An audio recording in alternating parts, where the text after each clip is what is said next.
N'hésite pas à t'abonner et à partager la vidéo et commenter. Et si tu kiffes la vidéo, que tu l'aimes ou que tu l'aimes bien, ou que tu la supportes, appuie sur le petit pouce bleu. Ouais, t'as vu, c'est super bien fait. Allez, bisous. Alors, nous sommes le 6 février 2026 et mon tirage portera sur les fameuses, les fameuses nouvelles règles à envoyer à tous les Français de plus de 29 ans, enfin à 29 ans apparemment, pour les citoyens français à 29 ans, leur prodiguant le conseil de récupérer leurs gamètes, tout ce qui est matériel reproducteur, donc les spermatozoïdes, les ovules, donc les ovocytes, et donc dans le but de, si jamais on change d'avis plus tard, après nos 29 ans, de les conserver pour pouvoir les utiliser pour faire des bébés, car ils disent dans leur argument comme quoi après 29 ans, vous savez, ça finit par être de très mauvaise qualité ce qu'on produit. Voilà. Et donc, mon interrogation. Si vous n'êtes pas au courant, je vous mettrai, si j'y pense, mon Dieu, j'espère que je vais y penser, je vous mettrai un lien sur un article exemplaire de ce qui en est ressorti. J'ai vu ça aujourd'hui. Et du coup, mon interrogation, c'est, mais quel est le but derrière? C'est mon interrogation. Qu'est-ce qui est attendu derrière? Quel est le but de vouloir récupérer tout ça? Tout ce qui est les substances reproductrices des hommes et des femmes, sous prétexte de les conserver, on ne sait jamais si tu changes d'avis, à 50 ans tu pourras faire des enfants, parce que tu comprends, c'est pas terrible entre temps. Et du coup, je m'interroge sur la vraie raison qui est derrière, en sachant que à force d'accabler les gens et de les mettre dans des situations très très très précaires, oui, effectivement, les gens n'ont pas tendance à vouloir faire des enfants, ce que je conçois très bien. Peut-être est-ce volontaire cette histoire d'ailleurs. Et en même temps, à contrario, entendre le chef d'État qui dit faut faire des bébés.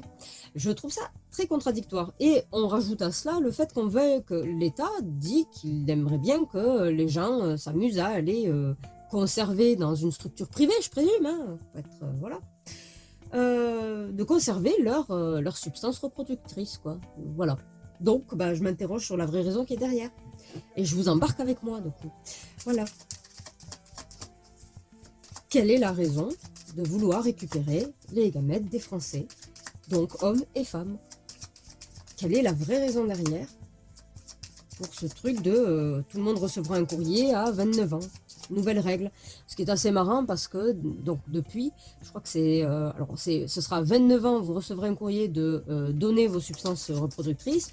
Et puis, arrivé, je crois, c'est 50 ans, hey, vous risquez d'avoir le cancer et ce sera tous les ans. Voilà, c'est tous les ans à partir de 50 ans, si mes souvenirs sont bons.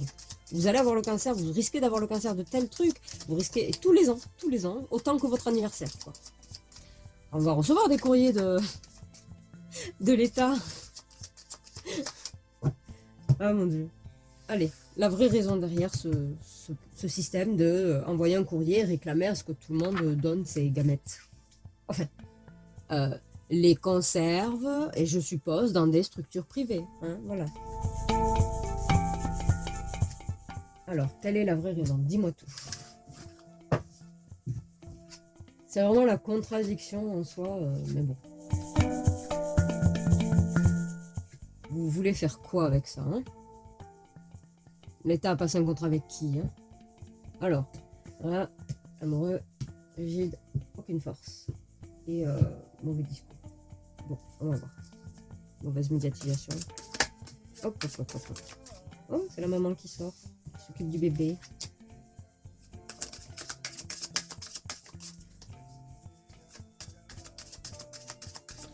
J'espère qu'on voit bien.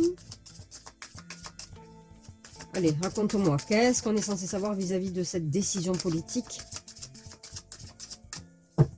Parce que, ils veulent les substances reproductrices des humains, des citoyens, mais leur donner à manger, c'est un peu trop. C'est marrant. En sachant les technologies qu'il y a aujourd'hui, je me méfie beaucoup de ces décisions. Et pour le moment, je ne me suis pas plantée, hein, vis-à-vis de ce que je pense. Oui, voilà. Stratégique. Très bien. Non. Bon, bref. Ouais, abondance, rigide abondance, patriarche abondance. Oui, ça c'est sûr que question les hommes, ils en auront beaucoup. Hein. Les femmes, c'est plus compliqué. Hein.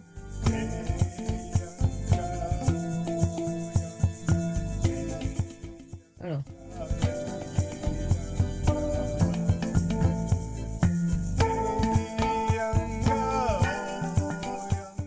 Ah là là là là là là là là. Est-ce qu'ils vont utiliser la religion comme discours pour crédibiliser la chose? Je ne sais pas. Est-ce que c'est l'inconscience? Oui. Qu'est-ce qu'on est censé savoir? Oh là là.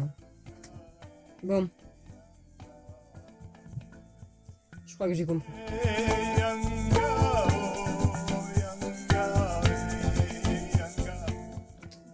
La peur.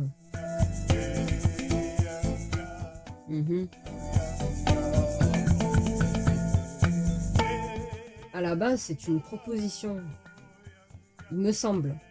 Il ne me semble pas avoir vu que c'était une obligation.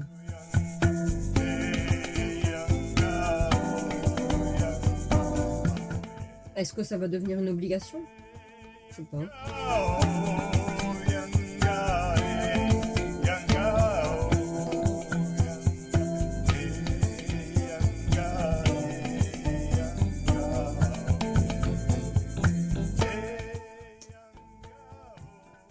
Je pense qu'ils vont utiliser la religion pour crédibiliser cette demande un peu particulière.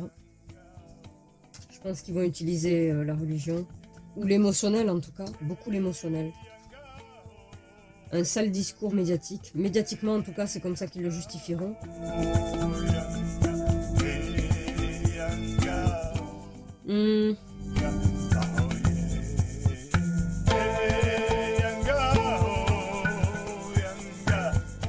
Chasser des chimères, chasser le vent, poursuivre le rien.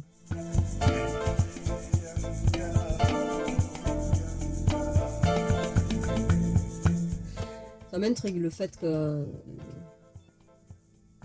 on va y remettre à la place. À sa place qui? Le père? Le président? C'est bizarre. Là, l'amoureux. Très bien. Bon, allez, je crois que j'ai compris. En tout cas, j'ai compris une partie. Il va y avoir un problème avec ce choix, avec cette proposition.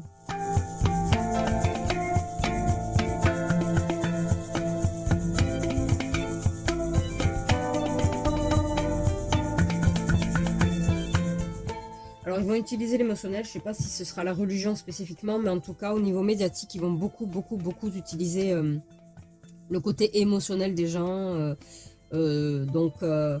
Par exemple, ben, vous n'avez pas un copec, du coup ça sert à rien, vous pouvez pas faire des gosses maintenant. Vous avez vu trouver du travail dans lequel vous êtes épanoui, parce que ben, pour faire des enfants, il faut aussi être épanoui quand même, non? Voilà. Donc non, en plus avec l'utilisation de certaines applications et certains sites qui isolent les gens à fond les gamelles, ben oui, ça fait pas faire automatiquement des enfants. En tout cas, les gens finissent par se contenter comme un effet addictif de juste eux et leur écran plutôt que partager la vie de quelqu'un ou je sais pas, partager l'amour avec quelqu'un, enfin avoir de l'amour pour quelqu'un, voilà. Et pas juste un confort matériel et rassurant, mais vraiment de l'amour en question. Alors là, l'amour, faut le bannir dans l'histoire. Et en l'occurrence, cette décision de mettre ça dans les courriers des boîtes aux lettres de tous ceux qui ont 29 piges, et qui, je suppose, ben, pour ceux qui n'ont pas de boîte aux lettres, ça peut être, pourquoi pas, être possible que ce soit directement un envoi sur le téléphone. Après tout, maintenant le gouvernement a le pouvoir, que vous ayez internet ou pas, que vous ayez la connexion ou pas, et de la batterie ou pas, de vous envoyer des messages d'alerte. Je vois pas pourquoi ils l'utiliseraient pas pour ça. Bref, passons, je m'étale. Mais en tout cas, ils auraient les moyens justement d'avertir ces gens-là. Et le problème là-dedans, c'est qu'effectivement, avec cette idée-là de oh, de toute façon, je peux faire ça plus tard. Comment vous dire ça? Avec cette idée-là de se dire je pourrais faire ça plus tard, 29 ans. 29 ans, oui, on fera ça plus tard. Si, comment dire, si les gens se mettent dans une optique, un objectif de développer un métier, un peu carriériste, quoi. Développer un métier, ce genre de choses. Et donc ne sont plus disponibles pendant très longtemps, ça pourrait donner effectivement des parents qui finissent par accepter de faire naître un bébé. Puisque là on parle d'insémination, comment on dit ça, je crois que c'est procréation médicalement assistée, voilà, non, la PMA, ah, voilà, la PMA, pour le mettre à tout bout de champ. Déjà, il y a l'histoire de la PMA, et ensuite, le fait donc de le rendre banal comme action, à tel point que ce serait bien plus banal que de partager quelque chose, d'essayer de construire quelque chose avec quelqu'un. Donc, comment ça se passerait si effectivement ces personnes-là qui se disent de toute façon j'ai le temps, j'ai mis mes gamètes de côté, dans une structure privée, hein, une entreprise privée quand même, donc j'ai mis ça de côté, je m'en occuperai plus tard, arrivé 45 ans, tiens, et maintenant si, pourquoi pas, un bébé, voilà, un bébé, après tout j'ai acheté une bagnole, j'ai une moto, pourquoi pas le bébé. Sauf qu'à 45 piges, il reste plus grand d'années pour pouvoir s'occuper de l'enfant. Mais qu'à cela ne tienne, apparemment l'État compte le faire à la place des parents. Ils le font déjà. Voilà. Ils sont déjà en train de le faire depuis pas mal de temps. Donc ça va donner vraiment des enfants qui n'auront pas leurs parents bien longtemps, mais auront surtout l'État comme papa-maman, quoi. Et on sait, oui, mon bébé. 2 secondes. Donc ça va donner effectivement l'État qui devient le parent de l'enfant, de ce futur enfant qu'on a mis dans un congélo, quoi, en attendant qu'il arrive, dans le ventre possiblement de quelqu'un d'autre, hein, en plus, parce que c'est comme pour tout pareil, quand on vieillit, à un moment donné, il y a des difficultés de porter l'enfant pour une maman. Et qu'à cela ne tienne, pourquoi pas penser à la GPA? Je sais pas, moi. Louer des ventres pour pouvoir le faire, hein. C'est juste une idée comme ça. Et qu'effectivement, on en arriverait à un principe où tout le monde donnerait ses semences. Autant que faire se peut, mais on sait très bien qu'entre les femmes et les hommes, ceux qui peuvent avoir donné une plus grande quantité sont les hommes. Et pourquoi pas, de ce fait, se dire que s'ils mettent ça dans une entreprise privée sous prétexte de le conserver pour plus tard et tout ça, ça finisse à un moment donné par être utilisé, quel que soit le désir, dans le ventre d'une mère porteuse, mais dont elle ne sera pas la maman. Et là, on en arrive à lui-même produit. Oui, je vais loin, mais en même temps, c'est l'impression que ça me donne, quoi. C'est vraiment l'impression que ça me donne. Et évidemment, faudra utiliser... Aïe, pardon.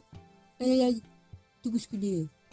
Évidemment, oui, le discours sera mis, le point clé sera mis sur tout ce qui, justement, empêche les gens de faire des bébés à 29, 30, 31, 32, 33 ans. Ils mettront le discours là-dessus. Médiatiquement, ils vont accabler de sorte à ce que les gens se disent peut-être que, refourguent leurs semences, et puis finalement, ce ne soit pas utilisé tel qu'ils l'imaginent. Un peu comme le principe d'utiliser comment on appelle ça, là? L'écouvillon qui permet de récupérer... des substances ADN dans la bouche pour savoir de quel style d'origine on est à la base, ce qui est assez risible puisque finalement il y a des millions d'années, quoi. Bref. Et pendant ce temps-là, ils donnent leur structure ADN. Ils le donnent à des entreprises privées qui en plus ne sont pas françaises. Mais que font-ils avec ça? Moi j'ai ma petite idée, hein, personnellement. D'ailleurs j'ai fait un tirage sur ça, GPA, PMA je crois, je sais plus. Je vous le mettrai de toute façon, j'ai fait un tirage sur ça, sur ce sujet-là, il y a quelques temps maintenant. Et je vous le mettrai en description aussi en bas, en même temps que l'article qui... non pas l'article du coup, parce que Si, que l'article en question du... oui, vous recevrez dans le courrier à 29 ans le fait de mettre vos gamètes dans un congélo dans une structure privée. Donc je vous mettrai les deux, je vous mettrai tous les liens de toute façon que je cite. Toutes les vidéos dont je parle, de toute manière, seront en description. J'essaierai de mettre des fiches, mais je préfère en description quand même. Je préfère en description. Bref, voilà, moi, c'est l'impression que ça me donne. C'est l'impression que ça me donne, beaucoup de mensonges, beaucoup de manipulations au niveau de l'émotionnel, et le réchauffement climatique, et c'est la fin du monde, vous allez tous mourir, bref, ça empêche les gens de s'imaginer dans un futur. On rajoute à cela que la solution, on va dire de l'État, parce que ils sont contents quand même, l'État s'ils les aiment, hein, que je sache. La solution de l'État, c'est de mettre tout à disposition de la super bouton, du bouton magique dopamine, qui permet de répondre à tout besoin primaire à l'instant T, et sans réfléchir à demain en fait. Donc ouais, vraiment je le vois comme ça, dans ma lecture, je suis désolée, mais vraiment je le vois comme ça. Et en même temps, c'est pas si délirant que ça. Voilà, ça ne m'étonne pas, ça ne m'étonne pas. Là, ça va y aller, hein. Aucun couple ne tiendra, aucun couple n'aura envie de construire ou de développer quelque chose, parce que faut pas oublier qu'il y a la génération des années 80, puis il y a eu les générations d'après, et il y a la jeunesse là actuellement, qui vont faire les petites générations de demain. On n'est pas dans le même environnement, on n'a pas la même réflexion des choses, on n'a pas le même recul sur les choses. Et moi j'ai l'impression que, oui, l'accent sera mis sur l'humain est un consommable qui consomme l'humain. Donc vous êtes des produits. En gros, il n'y a que des produits. Une femme est un produit, un homme est un produit. Le bébé, ce sera un produit, ce ne sera pas de l'amour, ce ne sera pas pour la vie, ce ne sera pas... Il n'y a pas de construction derrière, ce n'est juste que de la consommation, comme la clope qu'on allume le matin, comme le café qu'on boit le matin. C'est la même chose. Et d'ailleurs, je vous invite tous, vraiment si vous ne l'avez pas fait, ça me fait penser au livre du meilleur des mondes, où tout le monde n'est qu'un produit. Les actions ne sont qu'une façon de promouvoir un produit, ce n'est qu'un produit. Ce ne sont que des produits qui consomment autant que les clopes et les cafés. J'ai un petit creux et puis j'ai envie de une partie de jambes en l'air, allez hop, je fais ça en une journée, terminé, on n'en parle plus. Il n'y a plus de profondeur, il n'y a que de la superficialité, du survolage. Il n'y a plus de profondeur. Donc il n'y a plus besoin de visualiser un futur, il n'y a plus besoin de visualiser quoi que ce soit d'ailleurs, puisque tous les outils lui permettent. Il n'y a même pas besoin de faire l'effort. C'est vraiment, je vois pas une issue cool, quoi. Beaucoup de discours. Désolé à mon chat. Arrête, fais pas les griffes. Chérie. Mon pote, ta compote là. Ça suffit. Donc ouais, je vois pas un discours, je vois pas en fait une issue, je veux dire, vraiment louable ou quoi que ce soit. Et d'ailleurs, je me suis pas posé la question, mais que vont-ils faire avec tout ce qu'ils vont récupérer qui ne seront peut-être pas utilisés? Parce que, pardon, mais... Voilà.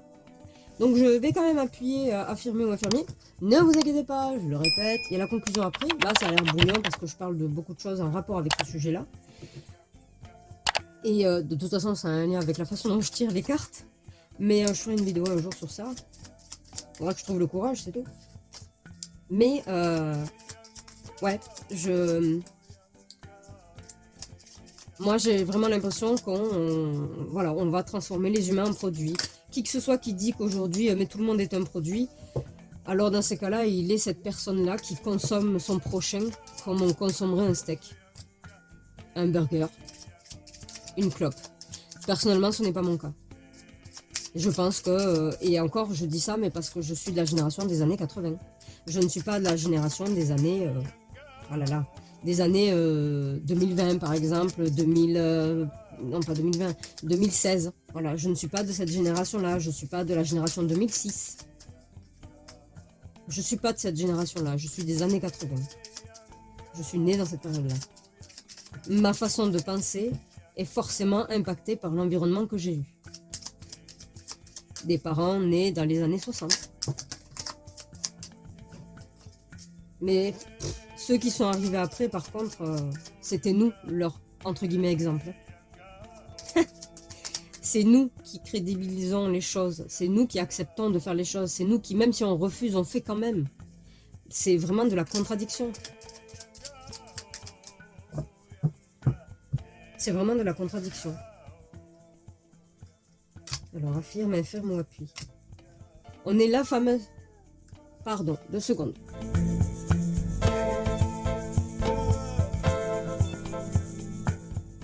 Oui, donc, Pour l'exemple, en soi, c'est ma génération, en gros, qui crédibilise ce qui est en train de se passer vis-à-vis de la petite génération par le fait simplement euh, de banaliser ce avec quoi on a grandi dans notre environnement.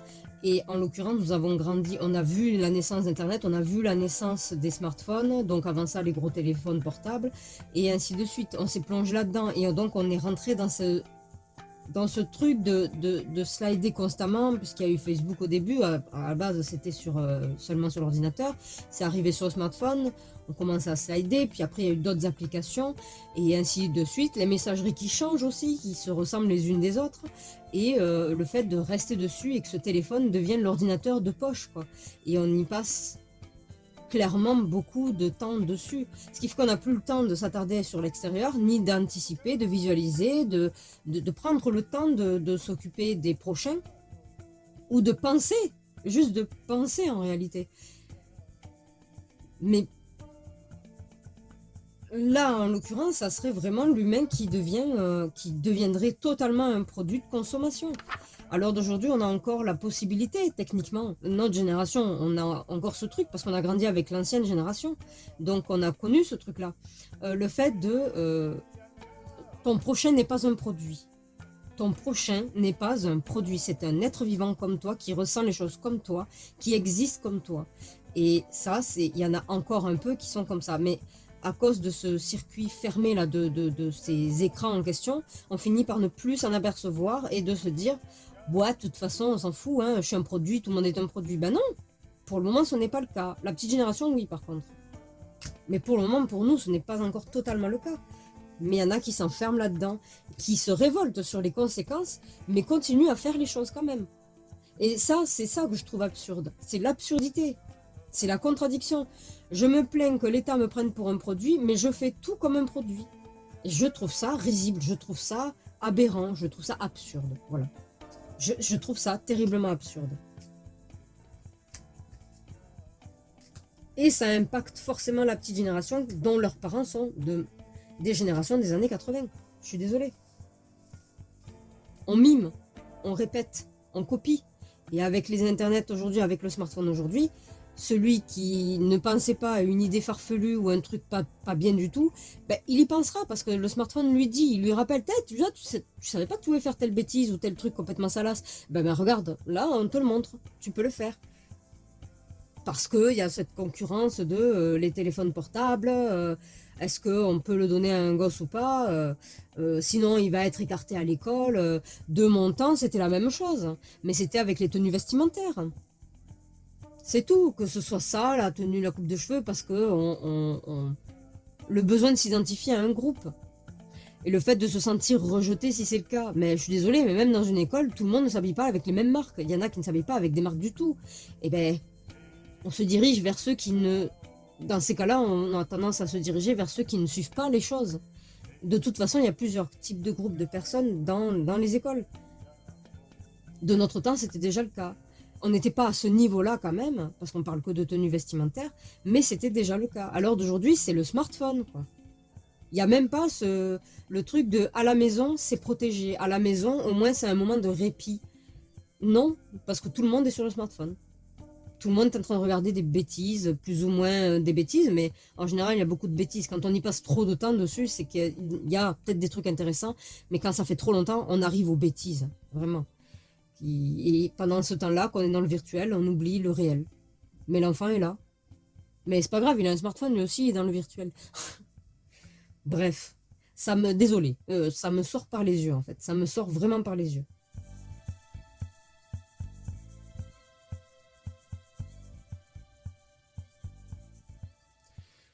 Bon, je suis en train d'y penser, ça m'énerve. Ah, ça m'énerve. Ça m'énerve. Le manque de recul, quoi. D'observation et d'analyse. Ce qui compte, c'est ce que vous faites, pas ce que vous dites.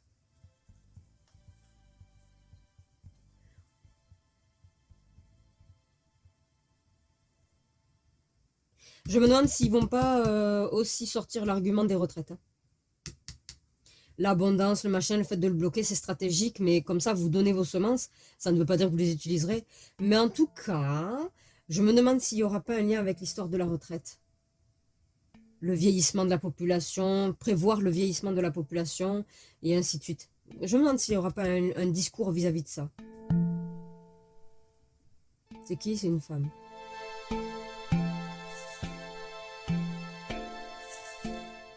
Ah ouais, les mœurs, poubelle.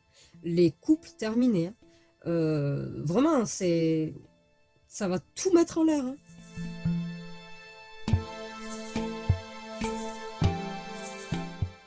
Ah oui, oui, oui. Hein. Là, laisse tomber. Le discours va vraiment être sur tout ce qui est accablant et surtout des choses où vous n'avez pas de contrôle. Je suis désolée, parler de réchauffement climatique à tout bout de champ. Regardez la map.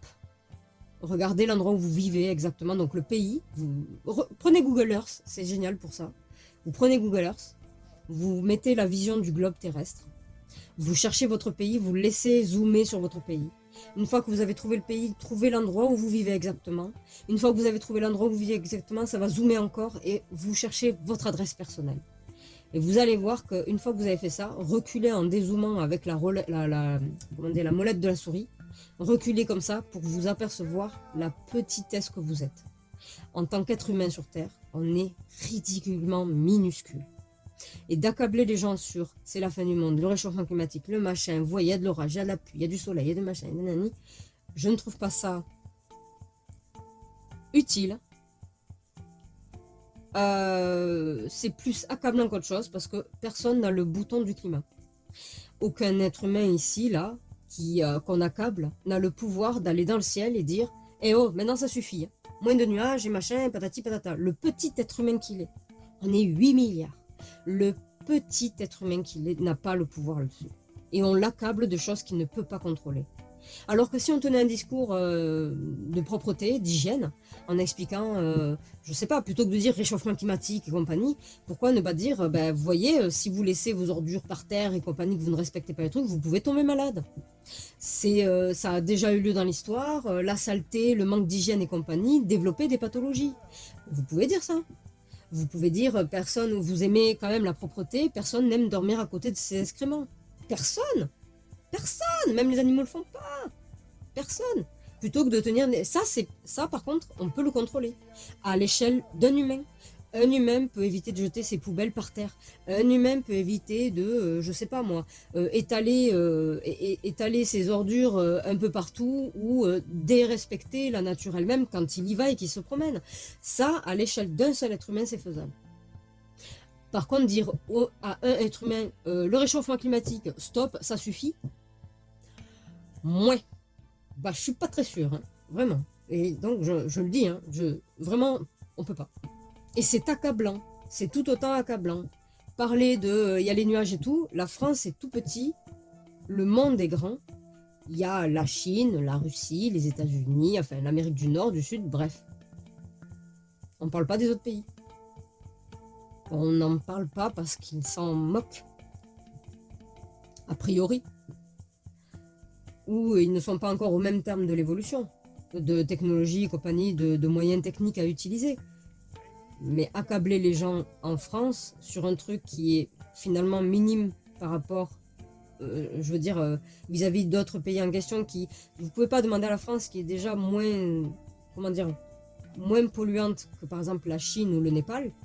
Vous pouvez pas dire à la France, ça suffit maintenant, stop. Pendant ce temps-là, le Népal, non, il continue, la Chine continue. Vous pouvez pas supprimer, les nuages circulent, ils sont pas bloqués par des frontières. On peut pas, c'est pas une piscine qui, je sais pas comment dire ça, mais les nuages circulent. À vous êtes déjà, je suppose que beaucoup d'humains, en tout cas en France, je sais pas pour les autres pays, se privent déjà de beaucoup de choses. Oui, là, je sors un peu du contexte du tirage, désolé. Les humains en France se privent déjà de beaucoup de choses, et pas par, je sais pas, amour de la nature, bisous à l'arbre, et j'embrasse l'herbe, mais parce qu'il n'y a plus les moyens. Ça fait déjà un bail que c'est comme ça. Ça fait déjà un bail. Qui se permet, dans ces cas-là, d'extrêmement polluer ou quoi que ce soit, ne serait-ce qu'en France? À part ceux qui ont les moyens de bouger énormément en une journée, dans la semaine et tout, ils n'arrêtent pas, ils bougent. Qui a les moyens de le faire? Et même dans tous les cas, vous prenez la carte, vous pouvez le faire, il y a Ventusky qui permet de faire ça aussi, qui permet de regarder les petites particules, les plus ou moins grandes en tout cas, tout ce qui est dioxyde de carbone, monoxyde de carbone, dioxyde de soufre et ainsi de suite. C'est génial pour ça, vous pouvez l'utiliser, moi j'adore ce site, hein, vraiment. Il est génial, à la base c'est fait pour ceux qui prévoient, si j'ai bien compris, je sais pas moi, là je vais aller faire du ski, du surf, je veux savoir quel temps il fera et bref. Mais vous pouvez utiliser ça pour savoir Ventusky. Je vous mettrai un lien, le lien en description. Par curiosité, allez voir. Et regardez le monde, regardez par particules et regardez le monde. Et regardez la France. En sachant qu'en France, je suis désolée, les gens n'ont pas tous les moyens de s'amuser à faire droite-gauche en bagnole, en avion, en train ou quoi que ce soit. Simplement pour une raison, l'argent. Ça coûte cher, l'essence coûte cher, le gazole coûte cher. Ensuite, les billets coûtent cher si vous prenez train, avion et ainsi de suite. Le temps de stabiliser dans un endroit pour soi-disant faire des vacances, ça coûte cher.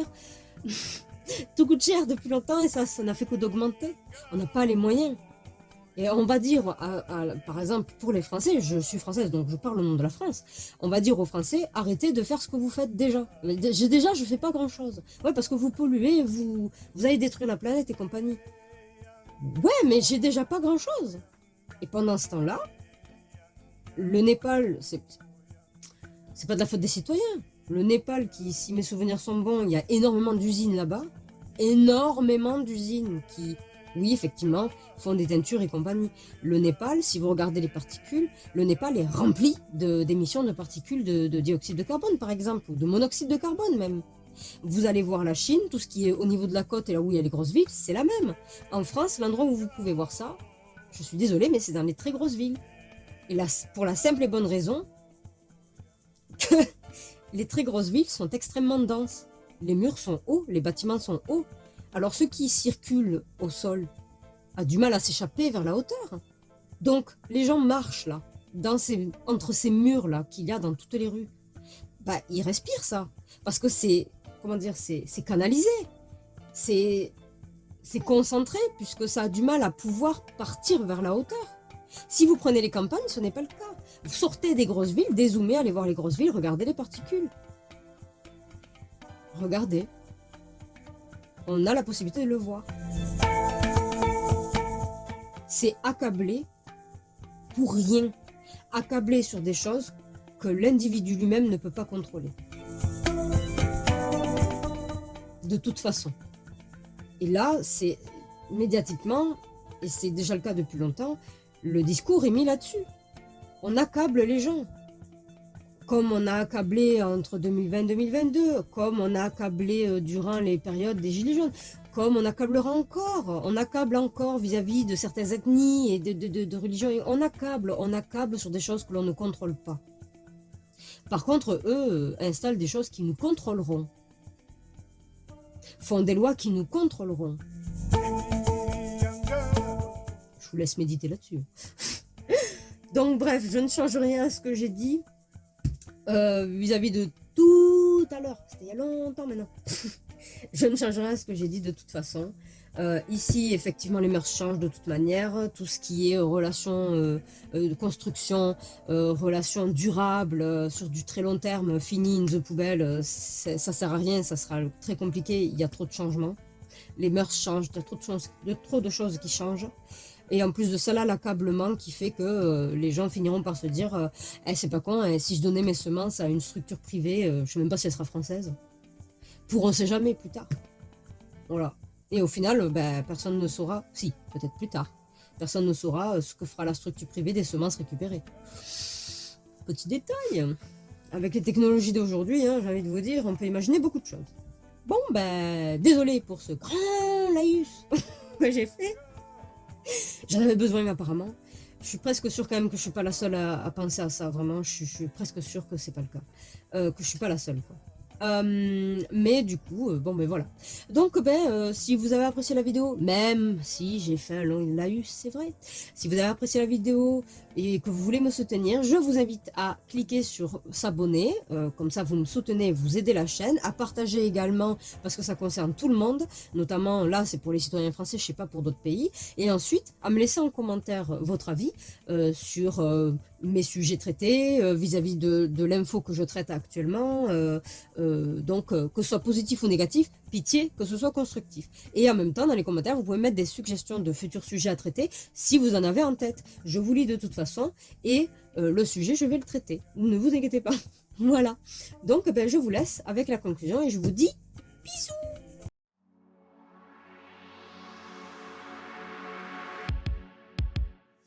Et si, dans l'ombre des discours officiels, le gouvernement français préparait en silence une transformation bien plus profonde que ce qu'il laisse entendre?